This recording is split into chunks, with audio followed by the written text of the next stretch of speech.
ಸ್ಯಾರಿ ಸೆರಗಿಂದ ನೀವು 3 ಮೊಳ ಅಷ್ಟು ಮೆಷರ್ಮೆಂಟ್ ತೊಗೊಂಡು ಅಲ್ಲಿ ಪಿನ್ ಹಾಕ್ಕೊಳ್ಳಿ. ನೀವು ಇದು ಸೆರಗಿಂದನೇ ಸ್ಟಾರ್ಟ್ ಮಾಡಬೇಕು. ಮಿಕ್ಕಿದ್ನೆಲ್ಲನೂ ಇದೇ ರೀತಿಯಾಗಿ ಫೋಲ್ಡ್ ಮಾಡ್ಕೊಂಡು ಬನ್ನಿ. ನಿಮ್ಗೆ ಎಷ್ಟಾಗುತ್ತೆ ಅಷ್ಟು ಫೋಲ್ಡ್ ಮಾಡ್ತಾ ಬನ್ನಿ. ಆನಂತರ ಈ ಥರ ದಪ್ಪ ಕ್ಲಿಪ್ಪಲ್ಲಿ ಅಡ್ಜಸ್ಟ್ ಮಾಡಿ ಕಂಪ್ಲೀಟ್ ಸ್ಯಾರಿ ಎಂಡ್ವರೆಗೂ ನೀವು ಇದೇ ರೀತಿ ಮಾಡಬೇಕಾಗತ್ತೆ.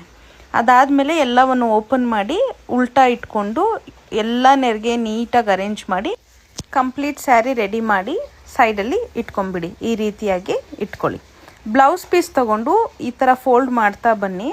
ಎಲ್ ಶೇಪ್ ಇರೋವಂತಹ ಕೈ ತಗೊಂಡು ಜಸ್ಟ್ ರ್ಯಾಪ್ ಅರೌಂಡ್ ಮಾಡಿ ಅಲ್ಲಿ ಒಂದು ಗುಂಡ್ ಪಿನ್, ಸೇಫ್ಟಿ ಪಿನ್ ಏನಾದರೂ ಒಂದು ಫಿಕ್ಸ್ ಮಾಡಿ ಎರಡಕ್ಕೂ ಆ ರೀತಿಯನ್ನೇ ಮಾಡಿ.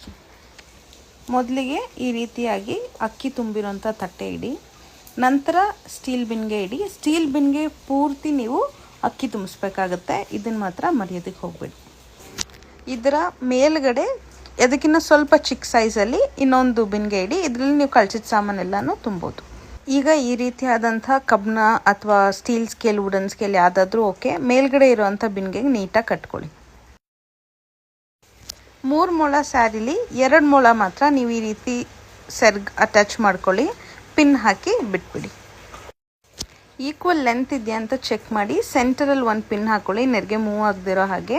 ಕಂಪ್ಲೀಟ್ ಸ್ಯಾರಿಗೆ ನೀವು ಒಂದು ಹಗ್ಗ ಹಾಕಿ ಅಥವಾ ಒಂದು ಥ್ರೆಡ್ ಹಾಕಿ ಕಟ್ಬಿಡಿ. ಕೆಳಗಡೆ ನೆರಿಗೆನೆಲ್ಲ ನೀವು ನಿಧಾನಕ್ಕೆ ಓಪನ್ ಮಾಡ್ಕೊಂಡು ಈ ರೀತಿ ಅರೇಂಜ್. ನಂತರ ನೀವು ರೆಡಿ ಮಾಡಿ ಇಟ್ಕೊಂಡಿರೋಂಥ ಸೆರ್ಗನ್ನ ಈ ರೀತಿ ಕ್ಲೀನಾಗಿ ಅರೇಂಜ್ ಮಾಡಿ ಹಗ್ಗ ಕಾಣದಿರೋ ಥರ ಫಿಕ್ಸ್ ಮಾಡಿ ಬಿಟ್ಟು ಮುಂಚೆನೇ ರೆಡಿ ಮಾಡಿ ಇಟ್ಕೊಂಡಿರೋಂಥ ಕೈನ ಈ ರೀತಿಯಾಗಿ ಫಿಕ್ಸ್ ಮಾಡಿ